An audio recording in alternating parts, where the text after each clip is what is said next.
சம்பாதிக்கிறது பெரிய விஷயம் கிடையாது. சம்பாதிக்கிறது பெரிய விஷயம் என்ற காலகட்டம் எல்லாம் முடிந்து விட்டது. நீங்கள் பணக்காரனாக வேண்டும் என்றால் சம்பாதித்ததை என்ன செய்ய வேண்டும் என்ற புத்திசாலித்தனம் இருக்க வேண்டும். அப்படிங்கிறதா இன்றைக்கு இருக்கக்கூடிய பொருளாதார கூறுகள் நமக்கு சொல்லித்தரக்கூடிய விஷயம். அதுக்கு முதல் மைண்ட் செட்டு பெருசாக பண்ணணுங்கிற மைண்ட் செட்டு வேணும். பணக்காரருக்கும் பணக்காரராக இருப்பவராக நினைத்து கொண்டிருப்பவருக்கான வித்தியாசம், பணக்காரராக இருக்கிறவர் உண்மையிலேயே சிந்திப்பார். பணக்காரராக இருப்பதாக நினைத்து கொண்டிருப்பவர் வேலை மட்டும் பார்த்துக்கிட்டே இருப்பார். பணக்காரனுக்கும் பணக்காரனாக இருப்பவனுக்குமான வித்தியாசம் இதுதான். எந்த மனசு பணக்கார தன்மையோடு யோசிக்குதோ அந்த மனசால தான் அதை செய்ய முடியும். அது பணத்தை மட்டும் பணமாக பார்க்காது. பணக்காரன் பணத்தை மட்டும் பணமாக பார்ப்பதில்லை. நமக்கும் அவங்களுக்குமான அடிப்படை வித்தியாசங்கிறது. அவர் நேரத்தை பணமாக பார்க்கிறார், ஸ்ட்ராட்டஜியை பணமாக பார்க்கிறார், மூளையை பணமாக பார்க்கிறார், தன்னை பணமாக பார்க்கிறார். நாம் பொருட்களுக்கு கொடுக்குற முக்கியத்துவத்தை நமக்கு கொடுத்ததே கிடையாது பெரும்பாலும். கவனிச்சு பாருங்கள். பில்கேட்ஸ் $10 கீழே விழுந்தால் குனிஞ்சு எடுக்க மாட்டார். அவர் குனிஞ்சு எடுக்கிற அந்த 1 செகண்டுக்குள்ளே ஒரு $1000 சம்பாதிச்சுடுவார். பில்கேட்ஸ் சொன்னாரா என்ன? நம்மளே கதை விடுறது. அம்பானி இப்படி இருப்பாராக்கும், அம்பானி அப்படி இருப்பாரா. ஏதோ அம்பானி வீட்டுக்குள்ள ரூம் போட்டு தங்கின மாதிரி அவர் வீட்டில் 325 ரூம் இருக்குது நம்மளே சொல்லுவோம். அப்போ பணக்காரர்கள் பற்றிய பிம்பங்களை நாம தான் உருவாக்குறோம். பணக்காரர்களை பற்றி கவலைப்படுவதே கிடையாது. ஆனால் அந்த சிஸ்டம் ஃபெயிலியர் ஆனால் என்ன நடக்கணும்? நாம் கடைசி வரைக்கும் என்ன பண்ணுவோம்னா தினந்தோறும் பிளான் பண்ணிக்கிட்டே இருப்போம். இன்றைக்கி என்ன பண்ணணும், நாளைக்கு என்ன பண்ணணும், நாளானைக்கு என்ன பண்ணணும், இந்த தப்பை சரி எப்படி பண்ணணும், இந்த வேலையால் எப்படி கரெக்ட் பண்ணணும், இந்த இடத்துல வாங்கின கடனை எப்படி கட்டணும், அதை எப்படி செய்யணும், இதே எப்படி செய்யணும், தினந்தோறும் யோசிச்சுக்கிட்டு இருந்தீங்கன்னா வளர்ச்சியை பற்றி நீங்கள் இப்போ யோசிப்பீங்க. பிரச்சனைகளை பற்றியே யோசித்து கொண்டிருந்தால் நீங்கள் மிடில் கிளாஸ். வளர்ச்சியை பற்றி யோசிக்கிற அளவு உங்களை நீங்கள் தயார் செய்திருந்தால் நீங்கள் பணக்காரர். அவ்வளோதான். நம்ம பிரெயின் எதுக்கு பயன்படும் தான் கேள்வி.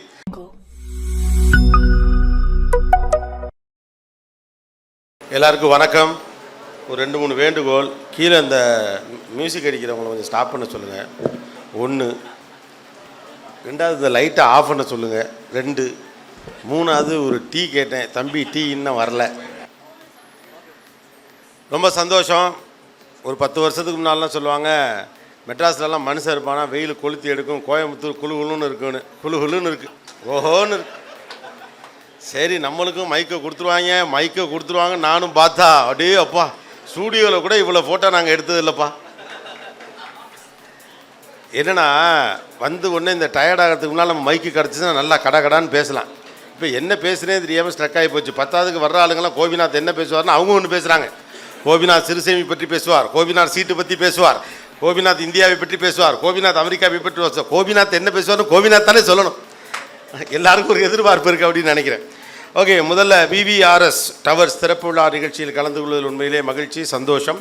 இந்த மாதிரியான ஒரு நிகழ்வில் உங்கள் அனைவரையும் சந்திப்பதற்கான வாய்ப்பை இது ஏற்படுத்தி கொடுத்திருக்கிறது. நாணயத்தோடும் மக்களின் நலன் கருதியும் தொடர்ச்சியாக முயற்சி செய்து பல்வேறு வெற்றிகளை இந்த நிறுவனம் பெற வேண்டும் என்று என்னுடைய வாழ்த்துதல்களை இந்த நன்னாளில் அவர்களுக்கு நான் தெரிவித்துக் கொள்கிறேன். நான் உங்ககிட்ட பேசணும் அப்படின்னு ஆசைப்பட்டது, நான் சொன்னேன் என்னங்க இங்கே உட்காந்துருக்க ஆளுங்கெல்லாம் பாவம் ஒரு ஃபங்க்ஷன் மூடில் வந்திருக்காங்க, பொருளாதாரம் பற்றியெல்லாம் பேசினோம்னா கேட்பாங்களா அப்படின்னு நான் கேட்டப்போ ஜிஎம் சொன்னார், இல்லை 2 ஃப்ளோரில் ஆள் உட்காந்துருக்காங்க, எல்லா இடத்துலையும் டிவி வச்சு டெலிகாஸ்ட் பண்ணிகிட்டு இருக்கோம் அப்படிங்கிற மாதிரி சொன்னார். பொருளாதாரம் பற்றி பேசுகிறப்ப கேட்குற மூடு இருக்கா? எல்லோரும் ஃபோட்டோ எடுத்த மூடை பார்த்தா செலிப்ரேஷன் மூடில் இருக்க மாதிரி இருக்குது. அதுக்காக தான் கேட்டுக்கிறேன். நான் பாட்டுக்கு ஒன்று பேசிட்டு போய் நல்லா தான் பேசுனா என்ன பேசுனானே புரியலை, நீங்கள் வீட்டில் போய் பேசுகிறதுக்கு பதிலாக என்ன பேசணும்னு உங்களே கேட்டுட்டா தேவையில்லைங்கிறது தான். பொருளாதாரம் பற்றியே பேசிடலாமா? ஓகேயா? ஓகே. எனக்கு சார் பேசினப்ப ரொம்ப அழகாக ஒரு விஷயம் சொன்னாங்க. எனக்கு அந்த வார்த்தையே ரொம்ப பிடிச்சிருந்துச்சு. 100 கோடி டேர்ன் ஓவர் அப்படின்னு சொன்னார். நாங்கள்லாம் திருப்பூர்காரங்க, நமக்கெல்லாம் அந்த 100 கோடிங்கிற கணக்கே கிடையாது, பேசிக்கே 1000 கோடி தான் அப்படின்னாரு. ஆக்சுவலாக உண்மையிலேயே 2 விதமான மனிதர்கள் நாம் இருக்கிறோம்.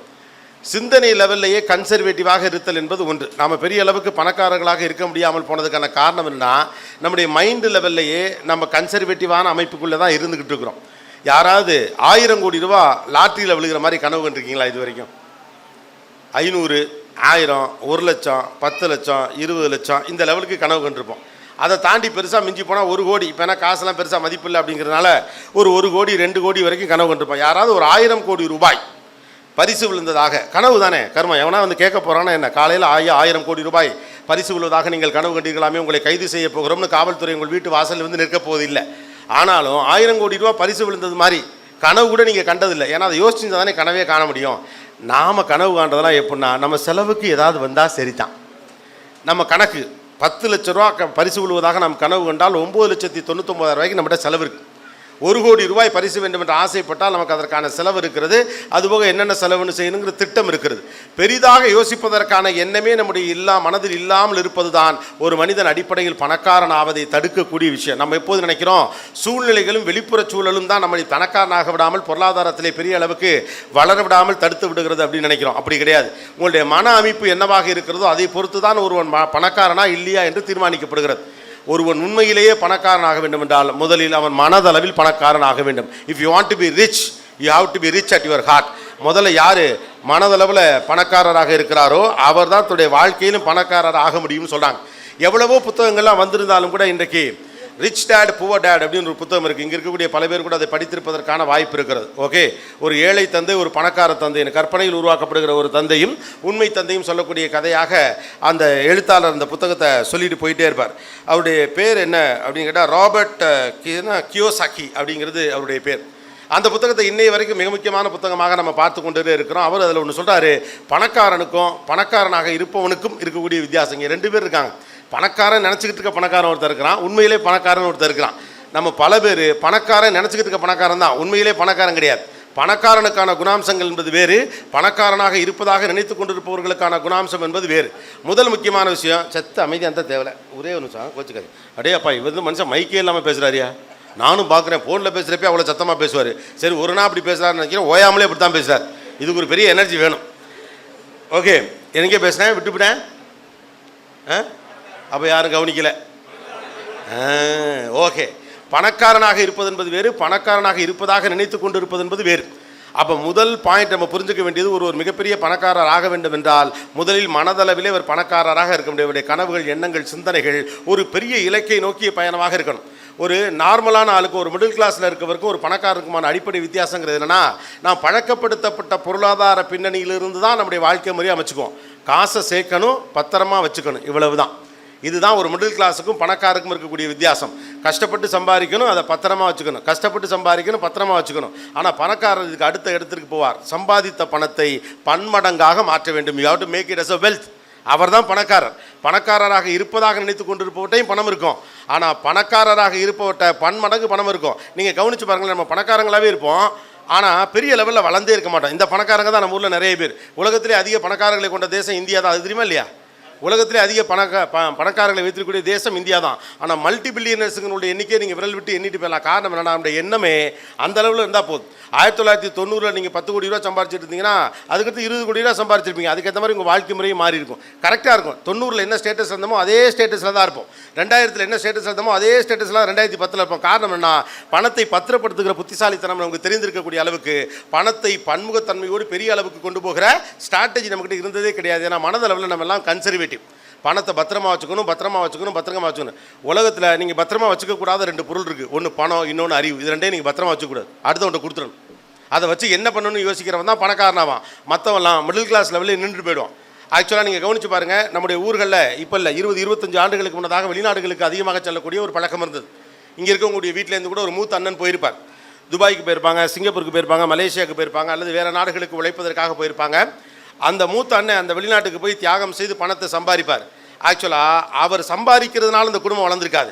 அதை இங்கே உட்காந்துக்கிட்டு 2 தம்பிங்க பல இடத்துல முதலீடு பண்ணுவானுங்க, பல இடத்துல இடம் வாங்கி போடுவானுங்க, ஃபைனான்ஸுக்கு விடுவானுங்க, அதை சீட்டு பிடிப்பானுங்க, ஏதோ ஒன்று பண்ணுவானுங்க. அந்த 2 தம்பிகளும் அவர் அனுப்பிய ₹1000 பணத்தை ₹10,000 மாற்றியதால் தான் அந்த குடும்பம் வளர்ந்துருக்குமே ஒழிய வெறும் ₹1000 சம்பாத்தியத்தில் அந்த குடும்பம் வளராது. அப்போ நம்ம நினச்சிக்கிட்டு இருக்கோம் சம்பாதிக்கிறது பெரிய விஷயம் கிடையாது. சம்பாதிக்கிறது பெரிய விஷயம் என்ற காலகட்டம் எல்லாம் முடிந்து விட்டது. நீங்கள் பணக்காரனாக வேண்டும் என்றால் சம்பாதித்ததை என்ன செய்ய வேண்டும் என்ற புத்திசாலித்தனம் இருக்க வேண்டும். அப்படிங்கிறதான் இன்றைக்கு இருக்கக்கூடிய பொருளாதார கூறுகள் நமக்கு சொல்லித்தரக்கூடிய விஷயம். அதுக்கு முதல் மைண்ட் செட்டு பெருசாக பண்ணணுங்கிற மைண்ட் செட்டு வேணும். பெரிதாக பணம் பண்ண வேண்டும் என்ற எண்ணம் இருக்கிற போது அது ஒன்றும் குற்றம்லாம் கிடையாது. நியாயமான முறையில் நீங்கள் பெரிதாக பணம் பண்ணுவது ஒரு நாளும் குற்றம் கிடையாது. திறமை இருக்கக்கூடிய, அறிவு இருக்கக்கூடிய, புத்திசாலித்தனம் இருக்கக்கூடிய நல்ல மனிதர்கள் பெரிய அளவுக்கு பணம் பண்ணாமல் போனால் திறமை இல்லாத தப்பானவர்கள் கையில் பணம் போய் சேர்ந்துடும். அதனால் பணம் பண்ணுவது குற்றம் அல்ல. மிகச்சரியான முறையில் நீங்கள் பணத்தை உருவாக்குவது எந்த வகையிலும் தவறாக இருந்து விட முடியாது. இங்கே தேவைப்படுறது ஆட்டிடியூட் தான். ஆனால் நமக்கு அடிப்படையில் சில விஷயங்கள் மீது நம்பிக்கையே இருக்காது. நம்ம கனவே கண்டதில்லைன்னு சொல்லல. ₹1000 கோடி பரிசு விழுவதாக ஒரு நாளும் கனவு கண்டதில்லை. ஏன் அப்படின்னா ₹1000 பரிசுலாம் விழுகாதுன்னு நம்பிக்கிறோம். ரெண்டாவது வந்தாலும் அதை வச்சுக்கிட்டு என்ன பண்ணுறது நமக்கு தெரியாது. ₹1000 கோடி இப்போ நாளை காலை நான் கொடுத்தா நீங்கள் என்ன பண்ணி முடியும் சொல்லுங்கள்? தெருவா தெரிஞ்சாலும் எத்தனை ட்ரெஸ் எடுக்கிறது, என்ன தான் பண்ணி தொலைகிறது? ஒரு பிரியாணிக்கு மேலே சாப்பிடவே முடியாது அப்படின்னு. ஆனால் அப்படி தெரிஞ்சு எலான் மஸ்க் எதுக்கு இவ்வளோ காசு வச்சுருக்காரு? ஒட்டுமொத்த ட்விட்டரே வாங்குறாப்புல. யோசிச்சு பாருங்கள், ட்விட்டருடைய மதிப்பு என்ன? இவ்வளோ பணம் வச்சுருக்காரு. உலகம் முழுக்க இன்றைக்கி டெஸ்லா அவ்வளோ பெரிய பணத்தை பண்ணுது. ஒரு கட்டத்திலலாம் நாடுகளையெல்லாம் தீவுகளையெல்லாம் வாங்கிடான்ட்டு சொல்லி எலான் மஸ்க் கிட்ட ட்வீட்டில் போடுறானுங்க. கஷ்டப்படக்கூடிய நாடுகளை விலைக்கு வாங்கி உங்கள் பேரை வைங்க அந்த நாட்டுக்கு அப்படிங்கிற அளவுக்கு பொருளாதாரத்தை வளர்த்து கொண்டிருக்கக்கூடிய எலான் மஸ்க்கு எதுக்கு இவ்வளோ பணம் பண்ணுறாரப்ப? It becomes a habit. அவ்வளோதான்.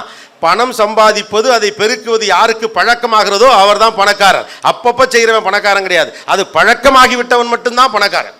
100 கோடி ரூபா டேர்ன் ஓவருங்கிறதுக்கு ஒருத்தர் எக்ஸைட் ஆகலை பார்த்தீங்களா? அதான் பணக்காரத்தனம். அவ்வளவுதான். 100 கோடியா 1000 கோடின்னு ஒன்று இருக்குடா, அதை யோசிச்சுப்பார் அப்படிங்கிற மைண்ட் செட் இருக்குல்ல, அதுதான். அப்போ மனது எந்த அளவுக்கு லிமிட்டேஷன்ஸை தாண்ட ரெடியாக இருக்கோ, பவுண்டரிஸை தாண்ட ரெடியாக இருக்கோ, அந்த அளவுக்கு நடக்கும். நாம என்ன நினைக்கிறோம், நமக்கு அதெல்லாம் நடக்காது அப்படிங்கிற நம்பிக்கையில் நாமளே நினச்சிக்கிட்டு இருக்கோம். சில விஷயங்கள் நடக்காதுன்னு நம்ம நினச்சிக்கிட்டு இருக்கோம். யாராவது செஞ்சு காட்ட பிறகு நமக்கு தெரியும். இந்திய கிரிக்கெட் வரலாற்றில் இன்னும் சொல்லப்போனால் உலகத்துடைய கிரிக்கெட் வரலாற்றில் ஒன் டே மேட்ச்சில் 200 ரன்ஸை எவனுமே அடித்ததில் 50-60 வருஷத்தில்.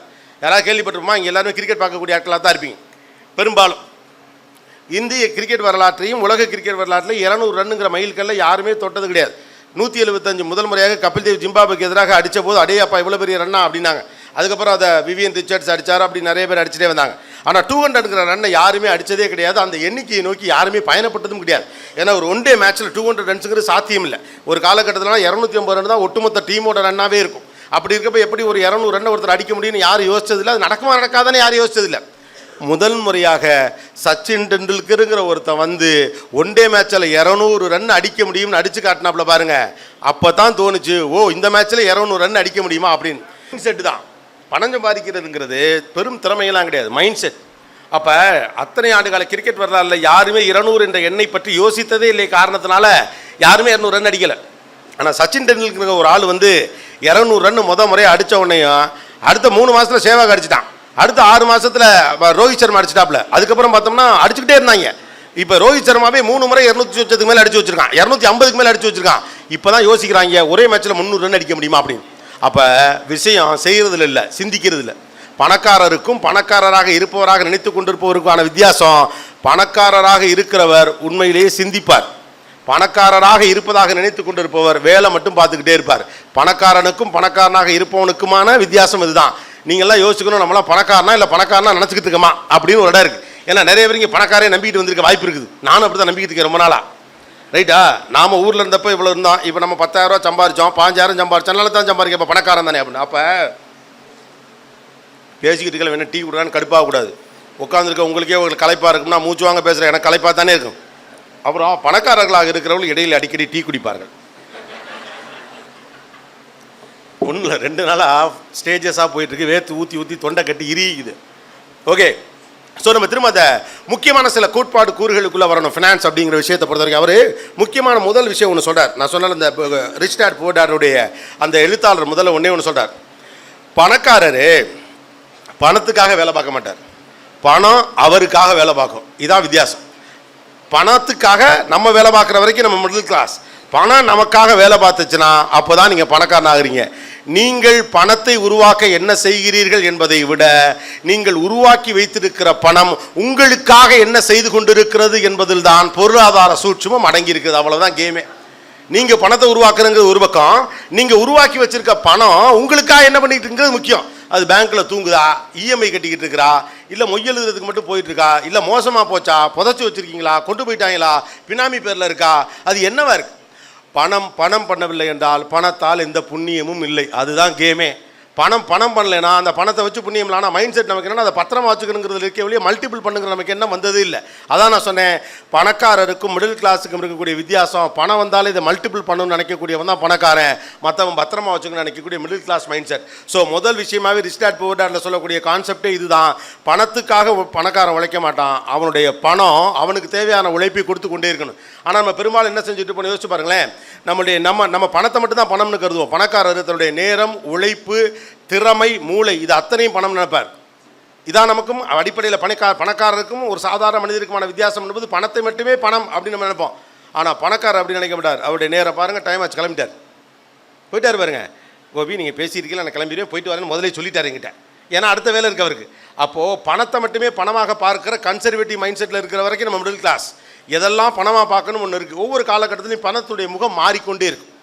ஒரு காலத்தில் பணத்தை பேப்பரில் பார்த்துருப்போம், ஒரு காலத்தில் அதை ஒரு பொருளாக பார்த்துருப்போம், ஒரு காலத்தில் பத்திரமாக பார்த்துருப்போம், ஒரு காலத்தில் வீடாக பார்த்துருப்போம், ஒரு காலத்தில் சொத்தாக பார்த்துருப்போம்.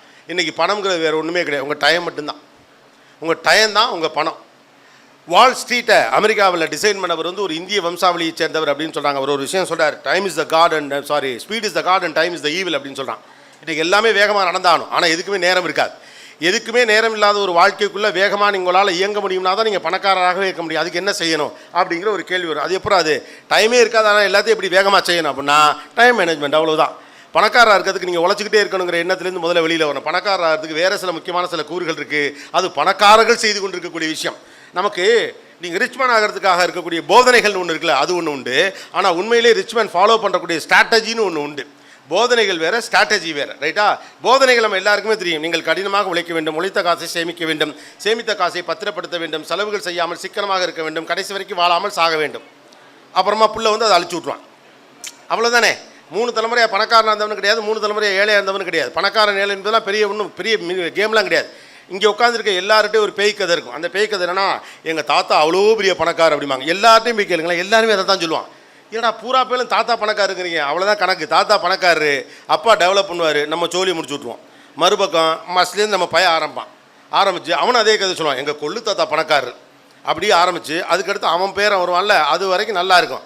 அடுத்த தலைமுறை அதை அழிச்சு விட்ருவாங்க. அதனால தான் எல்லா ஊர்லேயும் ஒரு மொட்டை வீடுன்னு ஒன்று நிற்கும். பெரிய வீடாக இருக்கும், வாழ்ந்துக்கிட்ட குடும்பம்னு ஒன்று இருந்துக்கிட்டே இருக்கும். அப்போ பணக்காரனாக இருக்கிறதும் ஈஸியாக, ஏழையாக இருக்கிறதும் பொருளாதாரத்தோடு தொடர்பு கிடையாது, அது மனப்பான்மையோடு தொடர்புடையது. எந்த மனசு பணக்கார தன்மையோடு யோசிக்குதோ அந்த மனசால் தான் அதை செய்ய முடியும். அது பணத்தை மட்டும் பணமாக பார்க்காது. பணக்காரன் பணத்தை மட்டும் பணமாக பார்ப்பதில்லை. நமக்கும் அவங்களுக்குமான அடிப்படை வித்தியாசங்கிறது தான். அவர் நேரத்தை பணமாக பார்க்கிறார், ஸ்ட்ராட்டஜியை பணமாக பார்க்கிறார், மூளையை பணமாக பார்க்கிறார், தன்னை பணமாக பார்க்கிறார். நாம் பொருட்களுக்கு கொடுக்குற முக்கியத்துவத்தை நமக்கு கொடுத்ததே கிடையாது பெரும்பாலும். கவனித்து பாருங்கள். 10 லட்சம் ரூபாய்க்கு நீங்கள் வாங்கின காரை பார்த்து தொடப்பீங்க. ஆனால் டாக்டர் 2500 ரூபாய்க்கு மாத்திரை எழுதி கொடுத்தாருன்னா 120 ரூபாய்க்கு மட்டும் மாத்திரை வாங்கிட்டு பத்திரமா வருவீங்க. அந்த ஆள் 10 நாளைக்கு எழுதி கொடுத்துருக்கான், 3 நாளே எனக்கு சரியாயிரும். யோசிச்சு பாருங்கள். நீங்கள் வாங்கின 20 லட்சம் ரூபாய் கார் என்பது உங்களால் உருவாக்கப்பட்டது. ஆனால் நீங்கள் தான் அதை உருவாக்குவதற்கான சூத்திரதாரியே. பணக்காரர் தன்னை கவனித்துக் கொள்ளுவார், பணக்காரர் என்று நினைத்துக் கொள்ளுகிறவர் பொருளை கவனித்துக் கொள்ளுவார். நீங்கள் யாரை கவனிச்சுட்டீங்கன்னு பார்த்து. வீட்டில் கிராக் விழுந்துருச்சு, ஐயோ லைட்டு ஹார்ட் அட்டாக் வந்துருச்சியா, முதல்ல அதை போய் அட்ரஸ் பண்ணு. அப்போ தன்னை பார்த்து கொள்வது பாவம் என்று நினைக்கக்கூடிய அளவுக்கு கடினமாக உழைத்து கொண்டே இருப்பார்கள் சில பேர். நான் கடினமான உழைப்பாளி, ஏனென்றால் நான் பணக்காரனாக வேண்டும். கடினமான உழைப்பாளி, ஏனென்றால் நான் பணக்காரனாக வேண்டும். நீங்கள் கடினமான உழைப்பாளியாக இருந்தால் கடைசி வரைக்கும் கடினமான உழைப்பாளியாக மட்டும்தான் இருக்க முடியும். அப்போது அடிப்படையில் பணக்காரனாக இருக்கக்கூடிய மனோபாவம்னு ஒன்று இருக்குல்ல, பணத்தை மட்டும் பணமாக பார்ப்பதில்லை, நேரத்தை பணமாக பார்ப்பது, சூழ்நிலையை பணமாக பார்ப்பது, நெட்வொர்க்கை பணமாக பார்ப்பது. அப்போ எதையெல்லாம் பணமாக பார்க்க வேண்டும் என்ற புரிதல் இருக்கிற போது தான் ஒரு பணக்காரராகவே ஆக முடியும் அப்படின்னு சொன்னாங்க. அதோடைய அடிப்படை கூறு நான் சொன்னது தான். நீங்கள் பணத்துக்காக வேலை பார்க்கக்கூடாது, உங்கள் பணம் உங்களுக்காக வேலை பார்க்கணும். அடுத்த முக்கியமான விஷயம், ஒரு பணக்காரர் இந்த சமூகம் தன்னை பற்றி என்ன நினைக்கிறதுன்னு கவலைப்பட மாட்டார். அவருக்கு அது வேலை கிடையாது. ஏன்னா இந்த சமூகத்தில் என்னை இப்படி பார்க்குறானா, நான் இந்த ட்ரெஸ்ஸு போகிறேன்னு கவனிக்கிறானா, நான் இந்த காரில் வரேன்னு கவனிக்கிறானா, நான் அவ்வளோ பெரிய வீடு வச்சுருக்கேன்னு கவனிக்கிறானா, கவனிக்கலையான்னு பணக்காரர் அதை பற்றி கவலைப்படவே மாட்டார். ஏன்னா பணக்காருடைய மனநிலை என்பது என் கட்டுப்பாட்டுக்குள்ளே ஊரை கொண்டு வருவதான். ஊரோட கட்டுப்பாட்டுக்குள்ளே நான் இருக்கிறது கிடையாது. நான் இவ்வளவு பணம் சம்பாதித்த பிறகும் ஊர் என்ன நினைக்கும் என்ற அளவுக்கு தான் என்னுடைய மனசு இருக்கும் என்றால் நான் பணக்காரனே கிடையாது. பணக்காரனாக இருப்பவன் சுதந்திரமாக இருப்பான். தனக்கு விரும்பியதை தனக்கு பிடித்த நோக்கில் மிகச்சரியாக அவன் செய்து கொண்டே இருப்பான். அவன் என்ன நினைப்பான், இவன் என்ன நினைப்பாங்கிற சிந்தையே அவர் மனசில் வரவே வராது. ஆனால் யோசிச்சு பாருங்க, மிடில் கிளாஸுக்கு இது எல்லாமும் வரும். இந்த கல்யாணத்துக்கு போகிறப்ப இந்த புடவை கட்டிட்டு போனாங்கன்னா அவங்க இதை விட பெரிய புடவை கட்டிட்டு வருவாங்க. ரைட்டு தானே? நாம் இந்த காரில் போய் இறங்கணும், ஏன்னா அவங்க அந்த காரை விட பெரிய காரில் வந்து இறங்குவாங்க. யார் பெரிய பணக்காரன்னு போட்டி வரும். இவருக்கு சந்தேகமே இல்லாமல் தெரியும் நான் பணக்காரன், அப்புறம் இதுக்கு அவர் நிரூபிக்கணும். அப்போது அந்த எண்ணம் வருகிற போது எதற்கு செலவு செய்ய வேண்டும், எதற்கு செலவு செய்யக்கூடாது என்ற எண்ணம் இயல்பாகவே பணக்காரருக்கு தெரியும், நமக்கு தெரியாது. அவர் எங்கெல்லாம் இன்வெஸ்ட்மெண்ட்டோ அங்கே செலவு செய்வார், நம்ம எங்கெல்லாம் எக்ஸ்பெண்டிச்சரோ அங்கே செலவு செஞ்சுக்கிட்டு இருப்போம். எனக்கு தெரிந்த வரைக்கும் தமிழகத்தில் நான் பல பெரு முதலாளிகளோடு பேட்டி எடுத்திருக்கிறேன். எனக்கு கிடைத்த தொழில் வாய்ப்பில் சிகரம் தொட்ட தமிழர்கள், சிகரம் தொட்ட மனிதர்கள் அப்படிங்கிற 2 நிகழ்ச்சியில் தமிழ்நாட்டுடைய பெரும் அரசியல் தலைவர்கள், தொழில்நுட்ப வல்லுநர்கள், சயின்டிஸ்ட், இப்படி பல பேரை நான் சந்திச்சிருக்கேன். அதில் நான் சந்தித்த இந்தியாவினுடைய மிகப்பெரிய தொழில் வர்த்தகர்களே அவங்க சொன்னது ஒன்றே ஒன்று நான் பார்த்தேன். என்னென்னா அவங்களுக்குலாம் சொந்த வீடே கிடையாது. ஆச்சரியமாக இருந்துச்சு எனக்கு, எப்படி அவ்வளோ பெரிய ஆளுங்க சொந்த வீடு இல்லாமல் இருக்காங்க அப்படின்னு. இப்போ சொந்த வீடுலாம் இருக்குது, 10 ஏக்கரில் 15 ஏக்கர்லாம் வச்சுருக்காங்க. அப்போ இதை ஒரு கேள்வியாக இந்தியாவினுடைய ஒரு பெரிய முதலாளிகிட்ட கேட்டேன். ஓகே, நேரடியாக வச்சுருக்கேன். ஹேட்சன் நிறுவனத்துடைய அதிபர் சந்திரமோகன் அவர்கள், நீங்கள் பார்க்குறீங்களே, இன்றைக்கி அவர் தான் இந்தியன் அமுல் குரியன் அப்படின்னு சொல்கிறாங்க. பால் துறையில் வந்து அவ்வளோ பெரிய ஒரு இதை உருவாக்கின ஒரு அருண் ஐஸ்கிரீம், ஐபேக்கோ, ஹேட்சன், இது எல்லாத்துக்குமான முதலாளி. அவர்கிட்ட அவர் சொன்னார், அவர் முதல் முறையாக அருண் ஐஸ்கிரீமை ஊருக்கெல்லாம் விற்றுக்கிட்டு இருந்தப்போ அவர் தங்கியிருந்த இடம், அந்த அருண் ஐஸ்கிரீம் இந்த வண்டி இருக்குல்ல, அதை வச்சுட்டு பக்கத்தில் படுத்துக்குவார். அவ்வளோதான் அவர் இடமே. நான் கேட்டேன், எப்படி அவ்வளோ பெரிய ஸ்தாபிதம் வைத்திருக்கக்கூடிய நீங்கள் இந்த சின்ன இடத்துல இருந்தீர்கள்? அவர் அதுக்கு தெளிவாக சொன்னார், வீடு கட்டுறதுக்கு 10 லட்ச ரூபா வேணும். அந்த 10 லட்சத்தை பிஸ்னஸில் போட்டோன்னா 3 மாதத்தில் 10 லட்ச ரூபா நான் எடுப்பேன். பணக்கார அப்படி தான் சிந்திப்பான். ஏன்னா பிஸ்னஸ் வச்சுருக்க ஒரு வீடு கூட இல்லைன்னு ஊர் யோசிக்குமேன்னு யோசிக்க மாட்டான். 10 லட்சத்தை 100 லட்சம் ஆக்குவது எப்படின்னு யோசிக்கிறதா பணக்கார வேலை. 10 லட்சம் வச்சிருக்கவே எப்படியெல்லாம் இருக்கணும்னு ஊர் யோசிக்கிறத பற்றி பணக்காரன் கவலைப்படவே மாட்டான். அவர் உலகத்துக்கு உங்களை அனுமதிக்கவே மாட்டான். நாம் ஏன்னா நல்ல பணக்காரனுக்கு தெரியும். நம்மளே நிறைய கதைகள் வச்சுப்போம். ஒரு பணக்காரர் எப்படி இருந்தாலும் ஒரு பணக்காரர் தானே, நம்ம ஒத்துக்க தான் போகிறோம் இல்லையா? பயங்கர ரிச்சாக ட்ரெஸ் பண்ணியிருந்தாருன்னா, அப்பா பணக்காரர் என்னமா ஸ்டைலாக ட்ரெஸ் பண்ணியிருக்காரு நம்மளே சொல்லிடுவோம். அவர் ரொம்ப சிம்பிளாக ஒரு வேட்டி சட்டை மட்டும் போட்டுட்டு வர்றான்னா, பணக்காரர் எவ்வளோ சிம்பிளாக இருக்கார் பாரு அப்படின்னு சொல்லுவோம். ஒரு பணக்காரர் மிகப்பெரிய காரில் வந்து என்ன சொல்லுவோம், பணம் வச்சிருக்கார் பாரு, அதான் அந்த மாதிரி ஒரு சூப்பரான காரில் வர்றார் அப்படிமா. அவர் சாதாரண ஒரு காரில் வந்துறாங்கன்னா என்ன சொல்லுவீங்க? பணக்காரர் எவ்வளோ சிம்பிளாக ஒரு காரில் வந்துடுறாங்க ஆரம்பிங்க. அந்த ஆளுக்கு பஸ்ஸே கிடைக்காம நடந்தே வந்தால் கூட பணக்கார மனுஷன் எப்படி நடந்து வராரு அப்படிமிங்க. யாரோ ஃப்ரெண்டு வாங்க நம்ம காரில் போகலான்னு கூட்டி வந்தா எவ்வளோ சிம்பிள் பார், காரே ஓட்ட மாட்டாருமிங்க.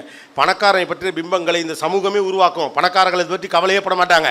ஏன்னா இதை பற்றிலாம் காது கொடுக்க அவங்களுக்கு நேரம் கிடையாது. இதுக்கெல்லாம் காது கொடுத்துக்கிட்டு இருந்தா அந்த நேரத்துக்கு அங்கே ஒரு 1000 ரூபா சம்பாரிச்சிட்டு போயிடலாம். அப்போ இந்த சமூகத்தினுடைய கேள்விகளுக்கு பயப்படாமல், இந்த சமூகத்தினுடைய பிம்பங்களுக்கு பயப்படாமல் தொடர்ந்து வெற்றி பாதையை நோக்கி நகர்கிற எண்ணம் யாருக்கு இருக்கோ அவன் தான் பணக்காரனே ஆக முடியும். அப்போ அதனால தான் நம்ம பணக்காரர்களை கொண்டாடுறோம். நம்ம பெரிய உலகத்தின் பணக்காரர்களை பற்றி நம்ம எக்கச்சக்கமான கதைகள்லாம் வச்சுருக்கோம் இல்லையா? பில்கேட்ஸ் வந்து $10 கீழே விழுந்தால் குனிஞ்சு எடுக்க மாட்டார். அவர் குனிஞ்சு எடுக்கிற அந்த 1 செகண்டுக்குள்ளே ஒரு $1000 சம்பாதிச்சுடுவார். பில்கேட்ஸ் சொன்னாரா என்ன? நம்மளே கதை விடுறது. அம்பானி இப்படி இருப்பாராக்கும், அம்பானி அப்படி இருப்பாரா, ஏதோ அம்பானி வீட்டுக்குள்ள ரூம் போட்டு தங்கின மாதிரி அவர் வீட்டில் 325 ரூம் இருக்குது நம்மளே சொல்லுவோம்.